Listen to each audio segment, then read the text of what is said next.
Welcome back to Noviland. It's another beautiful day in paradise. And today we're going to talk about goal setting and how to create a goal and how to follow through on it. Yay, wouldn't that be nice to actually follow through, not just write it down, go, hey, I have a goal, and toss it away, forget what you're doing.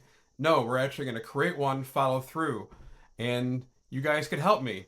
Not just help me with my goals, but help me help you with your goals. So we could do this together. What is a goal that you want to create? What is something you want to do that you have in mind and you just haven't done it? It's rolling around in your head. You haven't wrote it down yet. You haven't really done anything with it, but it's something you know you want to do. So today we're going to create one goal. Okay? So we're going to write it down. We're writing it down first. What is my goal? The goal I want to do is create a retreat. So yes, I'm writing it down. First thing I do is write it down. I'm going to create a retreat. Then, as I'm told, we could work backwards. The retreat I want to create specifically is going to be one in January. I'm going on a cruise in January with a large group of friends of the Global Information Network. The entire club, maybe the entire club, I don't know, about 2,000 people are going to be on a cruise ship altogether, all members of the club. And so a lot of people are going to be in town at the same time. That's good. The other thing is, many of these people are going to have to be there early because if you've ever gone on a cruise, you can't show up the day of the cruise. You have to be there at least a day in advance just so that you have time to acclimate and get on the cruise because it takes hours when you go on a cruise ship and so forth to actually check in with 2,000 other people, etc. So, this is an opportunity. Yay, the opportunity is there for a retreat. And where does this cruise leave? This cruise leaves out of Port of Miami. So I want to create a retreat. Specifically, we're going to create a retreat in Miami for about 2-3 days before this retreat. We're going to gather a group and we're going to have a common place. We're going to have a lot of details on this. So the first thing I've written down is create a retreat. Now I know where the retreat's going to be. I know the dates of when the retreat is going to be. And so, what's the next thing I want to do? Well, I want to do two things. First of all, I got to figure out where I'm actually going to host this retreat. So, I could go online using Airbnb or Vrbo or some other way and look at places that I could host a retreat. There's also members in Miami, and there's other members who are interested in this. So, I want to contact these members, find out what they think is best, get some ideas, and also find out who's really interested in this retreat. Because I could do this, host a retreat, find the right place, and nobody's there. That's no good either, you know. And the funny thing is, I've done that, and no one shows up, and it's not quite as much fun as you think. So there's some details. There's a lot of little details, a lot of little things that go into the retreat. But we're not going to worry about all of that right now. For right now, we're getting a goal. We have the goal of creating a retreat. That is our first goal. So, what is the next step that we actually want to accomplish in this retreat? Well, the next step is write it all down. Write down the details of what we have to do each day. Break it down. I think I want to have this retreat fully established within, say, a month from now. Within a month from now, early June right now, I want to have this retreat booked so that I could start. Pushing it is not the exact term, so I could start advertising it and filling the retreat. So that gives me a month to figure all this out. Well, that's pretty good. That takes some of the pressure off when you do it like that and work backwards. So, what in that month do I have to do between now and then to actually get this? Well, I have to book the retreat itself.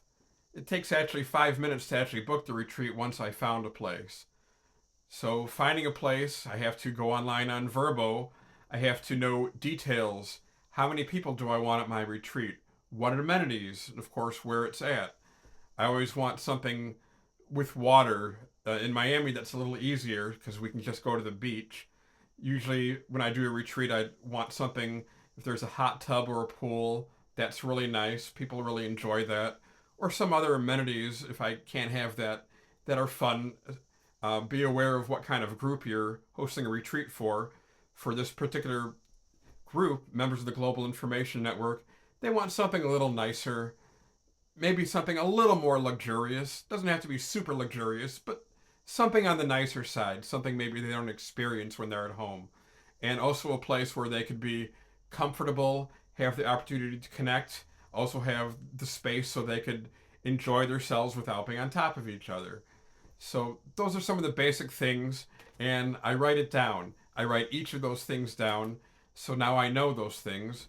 So when I go to look for the retreat, when I go to set it up, I could figure out, yes, I want to do this, I want to do A, B, and C, and these. And if you go on Airbnb and Vrbo or any of those sites, it's really easy to put your parameters in and look stuff up by that. I want a place in Miami that hosts 8 to 10 people and has a hot tub, and you can just go check, check, check, and it'll give you a list of these places, and then you could click on, look at all the pictures, look at the reviews, and go, yeah, that's for me. Don't forget to kind of use your gut and trust your energy while you're going through this. If something doesn't feel right, something doesn't look right, there's a reason you're getting that feeling. Move on. What's meant for you won't pass you by. So now we have our retreat set up. We kind of have our little list of things that we're going to move through. Now we want to set up our daily steps. What's the next step I want to do tomorrow? Today, my step for doing this is writing it down, getting some ideas, and filming this video. So tomorrow, my next step is to be contacting people. Contacting one person in particular who I know wants to co-host this retreat with me, and also list a few other people that I have written down and begin contacting them, people who are either in Miami or in that general area who I know are interested in this. That's my next step. I have about a month to do this and book this retreat. Piece of cake. It's actually very easy when you start breaking it down into these individual steps. And you'll notice if you do that for whatever goals you're doing, it actually becomes easy. Work backwards and kind of write down all the steps, and then once you write it down, you kind of look at it and go, that's easy, I could do that today. That's not even that much. That doesn't take all day. That doesn't take all, maybe it takes an hour, maybe not even that. Piece of cake. So start doing that, and a couple other things. One, like and subscribe if you're enjoying this video. And two, let me know what your goals are. What is something you want to work on? What's something you want to create in the next 1 month to 6 months, a year's top? What is a goal that you want? And let's do it together. And feel free to ask me questions. I may ask you questions, and let's do it together. When we create together, we add to our energy, we add our strengths, and it works even better. I hope you're having the most wonderful day ever. God bless you, and I'll see you soon.